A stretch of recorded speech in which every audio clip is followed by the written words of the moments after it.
Bonsoir à tous et soyez les bienvenus dans votre journal. Ce soir, la rédaction accueille Abdou Halim Nanao. Bonsoir. Bonsoir.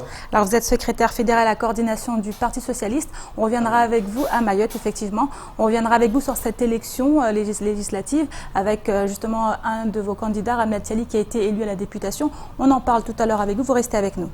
Avec nous également sur le plateau, Pierre Bellucci. Bonsoir Pierre. Bonsoir Amina, bonsoir à tous. On reviendra par contre avec vous sur ces mouvements de grève, ces mouvements de colère qui touchent l'île au Lagon. On reviendra notamment sur la grève des avocats et bien d'autres. On en parle tout à l'heure Pierre, vous nous direz tout cela. Mais voici d'abord les titres de ce mardi 20 juin. Un homme d'une cinquantaine d'années est décédé ce matin suite à un malaise devant le siège de La Colas. En effet, l'homme était salarié de l'entreprise et prenait part au mouvement de grève. Du côté des grévistes, la colère monte. Ils accusent la direction qui, selon eux, aurait pu éviter ce drame. L'homme a été enterré en fin d'après-midi dans son village d'Aqua. Explication. Le Conseil intercommunal de sécurité et de prévention de la délinquance de Petite Terre s'est tenu hier. Les autorités sont revenues sur les 21 mesures prises lors du dernier conseil, mais se sont aussi penchées sur les chiffres de la délinquance qui en disent long sur la situation actuelle. La réunion a également été l'occasion de réfléchir à des solutions nouvelles pour endiguer la délinquance. Le point au cours de cette édition. Le hall du collège Bouenim Titi de l'Abattoir accueille en ce moment une exposition photographique un peu spéciale. Ali Garboussi, professeur d'arabe et photojournaliste, a su combiner ces deux domaines en délivrant à ses élèves de 6e des cours pratiques de photo en arabe. Le résultat est surprenant et a donné lieu à une exposition avec leurs yeux. Coup de projecteur sur ces apprentis photographes à la fin de votre journal. Et on commence avec cette triste nouvelle, les salariés de la Colas touchés par le deuil. Ce mardi, un employé de l'entreprise du BTP est décédé, probablement d'un malaise cardiaque, en grève et mobilisé devant le siège du groupe Akaweni. L'homme, âgé d'une cinquantaine d'années, a été pris d'après les témoignages de maux de tête et de ventre avant de s'écrouler subitement au sol. Il a été inhumé dans l'après-midi. Pour rappel, la grève est entrée dans sa 7e semaine. Le reportage de Sony Chamsidine.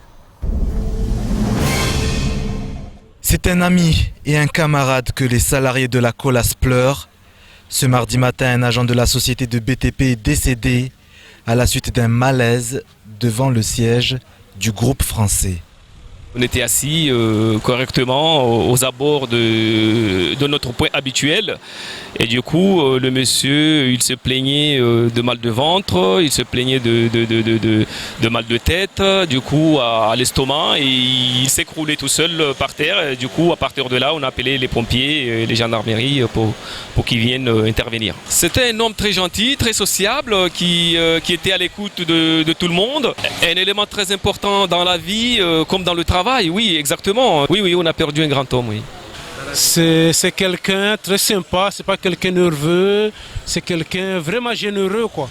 On n'a jamais vu de mauvais comportements envers ses camarades ou bien envers ses chefs. C'est quelqu'un de très sympa. À l'arrivée des secours, l'homme n'aura pu être réanimé. Engagé au sein de l'entreprise depuis plus de 10 ans et mobilisé depuis le début du mouvement de grève, cet agent se sera battu jusqu'à son dernier souffle pour ses droits. C'était un combat vraiment qui était très très important. Il était engagé dans ce combat. Ce qui peut me pousser aussi à dire que je ne lâcherai pas le combat à son honneur et je préfère aller jusqu'au bout, vraiment aller jusqu'au bout, justement pour le combat qu'il menait. Nous, le combat continue et j'appelle à tous les salariés de la société Colas qu'à partir de maintenant, le combat soit très très très dur et très dur. Nous on va continuer pour notre camarade. On va l'amener d'abord à quoi, l'enterrer et tout. Après on va retourner. Mais je fais appel qu'on retourne en masse pour soutenir notre camarade. Qu'il ne soit pas laissé comme ça. La colère envahit les employés du groupe. Aujourd'hui, entré dans sa 7e semaine de grève. À Mayotte, Colas fait ce qu'il veut avec nous les salariés. Regardez, ça fait 2 mois qu'on est là. Il n'a rien à foutre de nous. Du coup, voilà, aujourd'hui c'est un décès. Ils sont bien au courant, parce qu'il y a même des chefs qui nous appellent. Ils sont bien au courant, mais ils ne vont pas venir. Ils ne vont pas venir nous voir parce que c'est un noir. Si c'était un blanc, oui, mais c'est un noir. Je ne crois pas qu'ils vont venir là, que leur salarié il est parti. Non, non. C'est une démission pour son salarié. Matoza Sinlawa, hausikitif, madarna 2 semaines, 2 mois. Harma lijualla yana ushuka. Halafu wananyasi Maislamu amba wasira mmoja wa harma companion vano wasirona mara wasizipinda wasirona madai wasirona mara tukazitamana wasubutu no herijibu amba ribaki banta rife vano juan vano sina hasira na mazafu yatu madirector yatu maana sino wajalia tazihijina abdaini. Le père de famille, âgé d'une 50aine d'années, a été inhumé en fin d'après-midi dans le village d'Aqua, d'où il est originaire. Un hommage lui sera rendu par les salariés de la Colas. Et depuis mercredi dernier, le personnel du collège Ouvois-Moja exerce son droit de retrait en cause des bagarres entre élèves à l'intérieur et aux abords de l'établissement. Mais après une semaine de mouvement, aucune solution n'a pu être trouvée. Aujourd'hui, le personnel s'est donc rendu devant les portes du vice-rectorat et a pu obtenir une rencontre avec le secrétaire général de l'institution. Les travaux de sécurisation doivent débuter demain. La question des moyens, en revanche, pose toujours problème. Conséquence, le droit de retrait va se poursuivre. Le point dans ce sujet signé Sony Sapsidine, Pierre Bellucci et Leslie Vimlet. L'UNSA, la CGT, FO, la FSU, tous ces syndicats sont aujourd'hui impliqués dans le droit de retrait exercé par le personnel du collège de Passamenti. Après une semaine sans qu'aucune solution concrète ne soit apportée, ce matin une délégation a décidé de frapper à la porte du vice-rectorat. Alors ce qui s'est passé aujourd'hui, c'est que, étant donné le constat d'impuissance du vice-rectorat à régler notre problème de sécurité qui a été fait ces derniers jours, on a décidé de se déplacer au vice-rectorat pour exiger des réponses concrètes venant y compris de plus haut que le vice-rectorat. Donc on a rencontré Monsieur Lacouture, secrétaire général, et Monsieur Planchant, directeur cabinet de la vice-rectrice, qui nous ont affirmé que des travaux commenceraient dès demain pour sécuriser le bâtiment. Et par contre, ils ont répété qu'ils étaient impuissants à régler le problème de moyens humains. Or, c'est un élément essentiel, selon nous, pour reprendre en toute sécurité, afin de bien gérer, d'anticiper les mouvements de panique, les bagarres violentes, et être en mesure de gérer ces situations en toute sécurité pour nous et pour les élèves. La question des moyens humains pose toujours problème. En effet, le personnel réclame la création de 2 postes de CPE, la création de 6 postes d'assistants d'éducation supplémentaires ou encore la création de 2 postes de médiateurs. Au sortir de la réunion, les représentants du personnel n'étaient donc pas pleinement satisfaits. On ressort mitigé, on dira, parce que pour les travaux, c'est une réelle avancée. On attend ce qu'il en sera demain. En revanche, on est dans l'attente inquiète de ce qui va être remonté au ministère et des réponses du ministère. C'est du ministère qu'on attend des réponses maintenant. Demain matin, une réunion est prévue au collège dès 8h30 afin de décider de la suite du mouvement. Mais les parents d'élèves ont quant à eux déjà tranché et demande à ce que le personnel maintienne son droit de retrait. Et autre colère, cette fois du côté du syndicat Alliance Police. Demain matin, une délégation sera présente devant le tribunal correctionnel de Mamoudzou, où 2 agents comparaîtront. Ce matin, le secrétaire départemental et le porte-parole du syndicat étaient sur notre plateau pour signifier à nouveau leur colère. En effet, face à la violence et à l'impunité auxquelles ils sont confrontés quotidiennement, les agents sont à cran. Je vous propose d'écouter leurs propos lors de la matinale de Kwezi. Moi, je voudrais aussi revenir en fait sur les événements qui en ce moment, les violences scolaires aussi. Vous voyez très bien, tous les jours, c'est le quotidien de tous les jours. C'est pour ça, on dit, Thierry l'avait si bien dit, c'est le quotidien ici tous les jours. C'est que dès qu'on prend le service, on nous appelle, on va à tel endroit parce qu'il y a eu ça, parce qu'il y a eu ça, parce qu'il y a eu ça, parce qu'il y a eu ça. Donc au bout des moments, je pense que c'est vraiment pesant et toute action ici est banale. Toute action ici est banale, mais les conséquences sont dramatiques. Vous allez sur un différend, vous vous retrouvez entouré de 100 à 200 personnes. C'est ce qui s'est passé à Magicavo dimanche. Ça s'est reproduit encore. Pour une interpellation d'une personne en situation irrégulière, vous imaginez une personne qui est en infraction par rapport au code d'entrée et de séjour des étrangers. Donc il y a le frère qui rentre apparemment dans le camion, qui sollicite qu'on libère. Vous imaginez, il demande à la police de libérer son frère alors qu'il n'a pas de papier. On marche sur la tête là. On va où? On marche sur la tête. Non mais sérieusement, on marche sur la tête. Et les gamins sont capables de faire un barrage pour empêcher les policiers de quitter les lieux. Non mais là on marche sur la tête. On a un collègue qui est blessé, qui a 4 jours d'ITT. Mon Dieu. Est-ce que c'est normal tout ça? Alors Pierre, on vient de le voir, la colère gronde et pas que chez les policiers, on le verra tout à l'heure.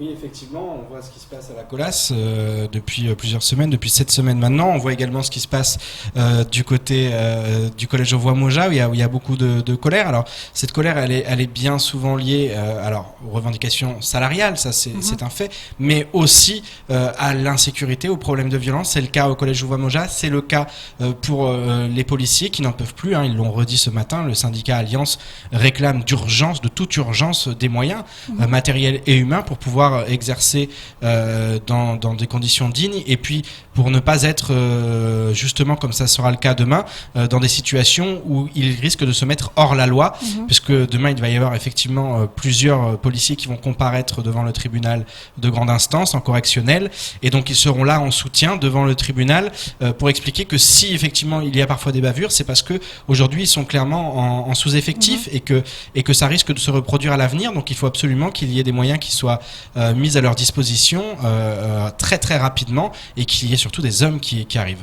Alors, mais ce climat de tension au niveau social ne date pas d'aujourd'hui, car ça fait des mois que ça dure. Est-ce qu'on peut s'attendre à une accalmie ou au contraire, il va falloir s'habituer à ce genre de mouvement?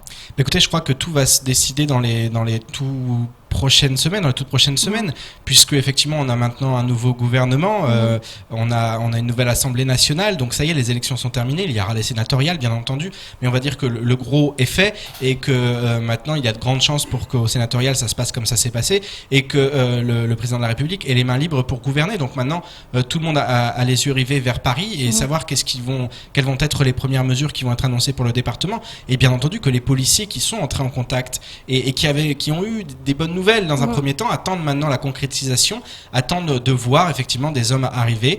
En tout cas, ce qu'il y a de sûr, c'est que demain matin, ça va être très agité devant le tribunal de grande instance, parce que en plus des policiers, il y aura également le CODIM, le collectif de défense des intérêts de Mayotte, qui sera là en soutien également à 3 personnes qui comparaîtront.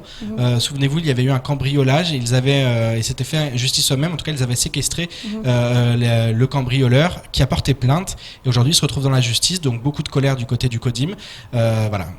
Un autre point aussi, avant de vous quitter, Amina, sur justement le tribunal, puisque tout à fait, les avocats étaient en grève depuis le 9 juin. La grève est terminée, ils ont obtenu gain de cause, ils ont obtenu ces 32 badges qu'ils attendaient de longue date, donc ils vont pouvoir circuler librement au sein du tribunal de grande instance. Ils ont également obtenu la mise en place d'une ligne de fax qui va permettre de saisir plus rapidement la saisine donc du juge des libertés et de la détention, notamment pour la question du droit des étrangers. Et puis ils ont obtenu aussi la certitude qu'il va y avoir des travaux engagés très prochainement concernant le local des avocats, concernant aussi ce box qui permet, on sait que c'était une revendication très importante, qui permet d'avoir des entretiens avec les justiciables, des entretiens, donc ce box va être insonorisé afin que les entretiens respectent justement le droit à l'anonymat et à la confidentialité, tout à fait. Donc voilà, ils sont satisfaits. La grève a pris fin ce jour et normalement tout devrait rentrer dans l'ordre. Les séances pénales vont pouvoir reprendre correctement. Mais voilà une bonne nouvelle. Merci beaucoup Pierre pour toutes ces précisions. Et hier après-midi, comme tous les mois, le Conseil intercommunal de sécurité et de prévention de la délinquance de Petite Terre s'est réuni. En raison de l'augmentation des faits de violence, les échanges visaient à trouver des solutions à court et moyen terme pour enrayer ce phénomène. Y ont ainsi participé le président de l'intercommunalité, Saïd Marwali, le maire de Pamandi ou encore le préfet Frédéric Vaux. Au compte-rendu de ce Conseil de sécurité dans ce sujet signé Adèle Laurent, Pierre Bellucci et Leslie Vimnet. La réunion mensuelle du Conseil intercommunal de sécurité et de prévention de la délinquance de Petite Terre avait lieu hier après-midi. Il y a un mois, 21 mesures ont été prises et l'heure du premier bilan avait sonné. L'occasion également de se pencher sur les chiffres de la délinquance qui en disent long sur la situation actuelle. Exemple parmi tant d'autres, depuis le début de l'année, 107 gardes à vue ont été enregistrés, soit presque autant que sur toute l'année 2015. Les vols ont nettement baissé, par contre les actes de violence ne cessent d'augmenter. Deuxième constat que nous venons de voir, c'est qu'il semblerait que Mayotte est 12e département, dans le rang de 12e rang, et occupe le 12e rang au niveau national en matière des actes, je dirais, d'incivilité, notamment en matière de caillassage de forces de l'ordre. Et que pour l'outre-mer, nous sommes premiers. C'est-à-dire qu'en l'espace de quelques années, nous avons basculé, je dirais, dans le néant. Et c'est très inquiétant pour le devenir de ce territoire. Une première place loin d'être glorieuse et qui contraint les autorités à réagir. En effet, depuis la violente agression d'un gendarme il y a de cela quelques semaines, la préfecture a pris des mesures d'urgence pour éviter que la situation ne dégénère. Nous avons une situation particulière ici à Petite-Terre avec un développement des violences depuis la fin de l'année 2016 et avec un événement particulièrement douloureux qui est l'agression du commandant en seconde de la gendarmerie. Notre réponse, elle est bien entendu en termes d'ordre public et nous avons au cours des dernières semaines augmenter la présence de la gendarmerie sur Petite-Terre. La réponse est également pénale par le parquet et le tribunal. Mais au-delà, il nous faut aussi travailler sur les causes de ces violences, sur les causes de cette délinquance. Et c'est tout le travail qui intervient via la politique de la ville et via différentes politiques d'inclusion sociale. Les causes sont connues et sont liées à la précarité, mais aussi et surtout à l'oisiveté. En effet, la jeunesse de Petite-Terre manque cruellement d'activités et de perspectives d'avenir. Le constat, c'est que cette jeunesse aujourd'hui, je le disais tout à l'heure, est sur pause. Cette jeunesse ne rêve plus. Cette jeunesse se pose la question même de savoir qui ils sont. Ce sont des jeunes qui sont abandonnés et que malheureusement, je dirais, pour pouvoir apporter des solutions à un jeune, il y a une structure familiale qui est très importante. Or, cette structure-là n'existe pas. Donc, que faire? Évidemment, la question que j'ai posée tout à l'heure, c'est que si on était à leur place, est-ce qu'on ne serait pas déprimé? Si l'on ajoute à cela l'absence de certains services sociaux du conseil départemental, tels que l'ASE ou encore l'aide à la parentalité, la Petite-Terre concentre aujourd'hui de nombreux facteurs à l'origine de la délinquance. Pour inverser la tendance, 18 emplois d'avenir et notamment des médiateurs vont être créés prochainement, tandis qu'un dispositif va voir le jour pour occuper les jeunes durant les vacances scolaires. Nous proposons de mettre en place ce que l'on appelle une opération Ville, Vie, Vacances, qui est financée par la politique de la ville et qui permet d'offrir aux jeunes des activités à la fois sportives, de plein air, des activités culturelles, pas forcément d'ailleurs en petite terre, ça permet de les faire circuler sur le territoire et de découvrir à la fois des sujets, un environnement nouveau pour eux. Couvre-feu, opération, ville, vie, vacances, augmentation des effectifs de gendarmerie. Les autorités tentent de trouver des solutions pour enrayer la spirale infernale. Prochain conseil intercommunal prévu dans 1 mois, à une heure où les vacances scolaires auront déjà débuté. Et je me tourne à présent vers notre invité, Abdou Halim Lanaou. Venez de voir le reportage. Votre réaction? C'est difficile, effectivement, la jeunesse aujourd'hui. Il faut vraiment qu'on s'y attelle farouchement parce que c'est vrai qu'il y a des gros problèmes d'éducation et d'accompagnement de la jeunesse à Mayotte. Et le président là vient de dire une phrase très importante, c'est que la structure familiale est dénaturée aujourd'hui dans la société mahoraise. Donc effectivement, et les parents et les enfants, tout le monde est perdu. On ne se retrouve plus. C'est pour ça que la jeunesse aujourd'hui est très très difficile. Alors vous êtes secrétaire fédéral à la coordination du Parti Socialiste. Et on se rappelle, le candidat Ramlati, qui a été élu député justement, en avait fait son cheval de bataille pendant sa campagne. La sécurité aujourd'hui, c'est des choses qui aujourd'hui, vous avez déjà des projets, des choses que vous comptez mettre en place, en tout cas proposer pour Mayotte? Bien sûr, parce que nous on a fait de la jeunesse justement notre priorité. Parce que en fait, tout dépend de la jeunesse et de la manière dont on éduque notre jeunesse pour l'avenir.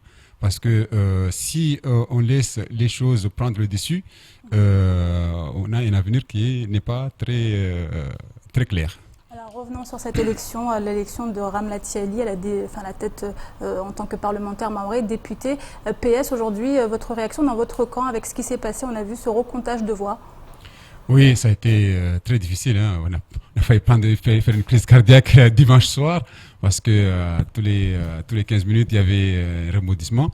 Mais c'est vrai qu'il a fallu refaire le compte hier matin, ce qui n'est pas habituel. Mais ce qui est heureux dans cette affaire-là, c'est qu'en fait, ce n'est pas l'erreur de l'équipe de Ramlati et non plus de l'équipe de Irhad. C'est là où je trouve au moins c'est l'élément heureux. C'est qu'en fait, c'était l'administration qui s'est trompée ou qui a fait mauvaise manip quelque part. Donc, on n'a pas à se reprocher. Donc, bon, c'est vrai que quand on est du côté des battus, on a quand même la rage. Mais on avait reçu hier le porte-parole du Parti Les Républicains à Mayotte. Et justement, ils ont prévu, me semble-t-il, de faire un recours. Quelle est votre réaction par rapport à ça? On est dans un pays de droit. Une fois que une incident pareil, on a le droit de s'interroger, on a le droit d'aller voir la justice. Il n'y a pas de raison de s'inquiéter par rapport à ça. Et la justice fera son œuvre. Donc nous, par contre, nous on est sereins parce qu'on n'a pas fauté, nous. Eux non plus. Maintenant, si l'administration, par rapport à ce que ça fait, s'il y a matière à revoir, mais c'est l'administration. Mais nous ne lui reprochons rien et nous on se reproche rien, quoi, en fait. Donc, c'est arrivé. C'est vrai que c'était douloureux, c'est vrai. Mais bon, voilà, on a remis les pendules à l'heure, donc c'est bon. Alors, vous avez vu, avec le contexte actuel, les Maorais attendent beaucoup de leurs députés, notamment Ramlati Ali. Aujourd'hui, avec votre positionnement à l'Assemblée nationale, pensez-vous pouvoir peser dans la balance pour pouvoir faire changer les choses à Mayotte? En tout cas, c'est le projet, en fait. Parce que c'est vrai que Mayotte, aujourd'hui, a beaucoup de problèmes, et beaucoup de problèmes qu'on ne s'adresse pas aux bonnes personnes. On va prendre des problèmes de maire, on va les mettre sur le dos du député. Les problèmes du député, on va les mettre au dos du conseil départemental. Donc moi, je pense qu'il y a un gros travail à faire de clarifier le rôle de chacun dans ce pays. Qu'on sache qui n'a pas fait quoi, quand, à sa place. Au lieu de descendre un député parce que le maire n'a pas fait son travail, ou de casser un conseil départemental parce que le maire n'a pas fait son travail. Donc ça, je pense que c'est un premier travail à faire. Clarifier les rôles avec les élus, les représentants locaux. Ah oui, tout à fait. Et aussi éduquer notre population au rôle de chacun. Parce que moi, je constate, ça fait un mois que je suis sur le terrain politique, je constate souvent qu'on confond les rôles de tout le monde. On va attaquer le député parce qu'il manque des routes à Mayotte, alors que c'est le problème des conseils départementaux qui n'ont pas payé leur travail. Il y a des embouteillages, ce n'est pas le député, c'est le conseil départemental. Il y a le caniveau qui n'est pas curé, on va attaquer le conseil départemental alors que c'est le maire qui n'a pas fait son travail. Donc du coup, il y a ce mélange de genres qui fait que souvent, tous les jours, on a des élus, on élit des personnes, le lendemain, on les éjecte, parce que en fait, souvent même pas malgré eux, quoi. Souvent, ils ont fait le travail parce qu'on n'a pas compris le sens de leur travail, donc on les éjecte parce que les autres n'ont pas fait le leur à leur place. Alors justement, hormis la question de l'insécurité, quel sera l'un des gros dossiers auxquels la députée Ramlati va s'attaquer? Sur ce dossier-là, on n'a pas à avoir un parti pris. Ce n'est pas une question de droite, de gauche ou de l'air ou de socialiste. Ça, c'est un problème de Mayotte. C'est tous les élus mahorais qui devraient se tenir la main dans la main pour justement peser à Paris pour que ce problème-là soit résolu. Parce qu'il ne faut pas qu'on se leurre, ce n'est pas le problème du maire, ce n'est pas le problème du conseil départemental et encore moins du député seul. Il faut que la classe politique puisse avoir ce dossier-là qui n'est pas de parti pris, mais qui est une force. C'est les Mahorais qui en ont ras-le-bol et qu'il faudrait qu'on fasse comprendre ça aux instances nationaux qui ont la même mise sur ce dossier-là. Ce n'est pas le député qui a la même mise, c'est l'État. Donc il faut qu'on lui donne, ils sont deux aujourd'hui, il y a deux parlementaires, enfin deux députés, il y a celui du Sud et celui du Nord, mais il faudrait qu'à l'Assemblée nationale, ils parlent d'une même voix par rapport à ce dossier-là. Donc quand vous dites l'État, c'est aujourd'hui se rapprocher de la majorité présidentielle? Oui, tout à fait, parce que justement, on a dit à Ramlati qu'il faut qu'il soit du côté de la majorité présidentielle et de la majorité à l'Assemblée nationale pour qu'il puisse justement avoir la latitude de pouvoir s'exprimer et d'avoir une oreille à ces revendications. Merci beaucoup en tout cas Abdou Halim Lanao. Je rappelle que vous êtes secrétaire fédéral à la coordination au Parti Socialiste ici à Mayotte. Merci beaucoup d'avoir accepté notre invitation sur ce plateau. Merci à vous de m'avoir invité. Et je vous propose à présent de faire un petit tour d'horizon du reste de l'actualité de ce mardi 20 juin. C'est tout de suite dans l'actualité en bref. Il y a quelques mois, un collectif des étudiants étrangers manifestait devant les portes de la préfecture. En cause, les difficultés rencontrées par certains étudiants pour régulariser leur situation, préalable indispensable pour entrer dans le supérieur. Depuis, plusieurs rencontres ont eu lieu avec les autorités et des solutions ont été trouvées. Via un communiqué, le collectif explique que tous les lycéens étrangers dont la situation administrative n'est pas réglée sont invités en cas de réussite au baccalauréat à se retourner vers leur chef d'établissement. Ils doivent remettre un dossier afin que le chef d'établissement rédige un avis et envoie le dossier numérisé au service du vice-rectorat qui le transmettra à la préfecture. Les étudiants concernés auront dû préalablement constituer un dossier de demande de carte de séjour qu'ils auront déposé par courrier avec accusé de réception au service immigration. En 2016, près de 230 tortues mortes ou en détresse ont été recensées. Le braconnage est toujours d'actualité sur le département, et ce malgré le fait que les braconniers et les consommateurs de tortues marines risquent jusqu'à 1 an d'emprisonnement et 150 000 € d'amende. Dernière preuve en date, un promeneur sur la plage des Badami en Petite Terre vient de découvrir un véritable carnage alors que la période de ponte a débuté. Plusieurs carapaces ont été découvertes ainsi que des matelas, ce qui prouve que les braconniers attendent patiemment leur proie. Les agents du réseau REMAT ont été alertés et les clichés sont sans appel. Face à ce fléau, la nouvelle agence française pour la biodiversité doit rapidement se pencher sur le cas de Mayotte. En effet, la lutte nécessite des moyens qui apparaissent indispensables si le lagon mahorais veut entrer au patrimoine mondial de l'UNESCO. Vendredi, le président du syndicat des eaux, Mohamadi Bavi, a annoncé qu'il n'y aurait plus de tours d'eau instaurés dans l'île et que tous les moyens seront mis en œuvre pour ne plus jamais revivre de pénurie. Néanmoins, hier, le préfet Frédéric Vaux a renouvelé l'arrêt mensuel portant limitation provisoire de certains usages de l'eau. Il est ainsi toujours interdit de laver des véhicules, voitures et camions hors des stations professionnelles, interdit de laver des engins de chantier avec de l'eau en provenance du réseau d'eau publique. Il est également interdit de laver des bateaux de plaisance, les voiries, trottoirs, bâtiments, façades, terrasses, cours et murs de clôture avec de l'eau en provenance du réseau d'eau publique. Les limitations portent également sur l'arrosage ou encore les prélèvements agricoles. A noter qu'en cas de non-respect de cet arrêté, les contrevenants peuvent être punis de l'amende prévue pour les contraventions de la 5e classe, soit 1 500 €. Et on termine à présent avec ce beau projet mené par les élèves de la classe 611 du collège Bonim Titi à l'Abattoir. Un projet photographique intitulé « Avec leurs yeux » et mis en place sous la houlette de leur enseignant Ali Garboussi.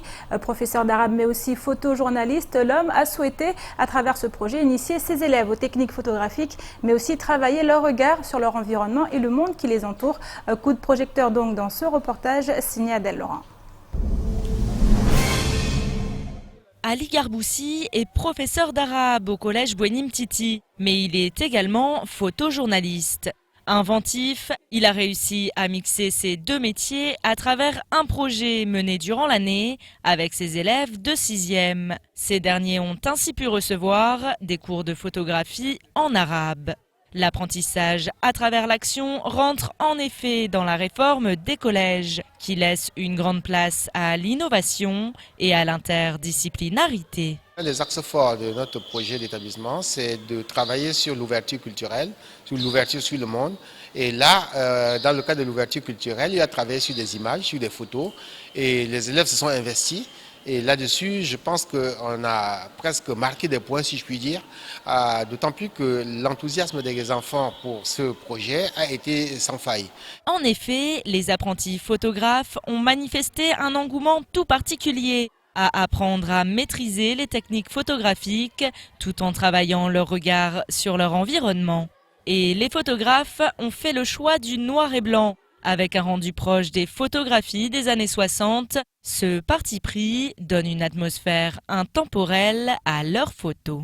On va découvrir la nature, les paysages et les habitants qui sont à Mayotte que l'on ne connaît pas encore. On a appris comment bien faire des photos, après utiliser la caméra On prend ce qu'on trouve belle ou un objet. Ça nous plaît parce que si on prend des photos, c'est très joli. Après, c'est blanc-noir, ça représente les années 80. Et on voit mieux le noir-blanc. C'est beau comme ça parce que la couleur, ça fait trop fluo, puis ça fait mal aux yeux. J'aime bien et j'espère continuer en 5e. Ça m'a plu. Je sais plus de choses sur les photos. Si on tire une photo, nous raconte notre amour des photos et notre souvenir et l'histoire. Ça raconte l'histoire de Mayotte. L'histoire de Mayotte, mais pas que. C'est des photos qui racontent leur vie quotidienne.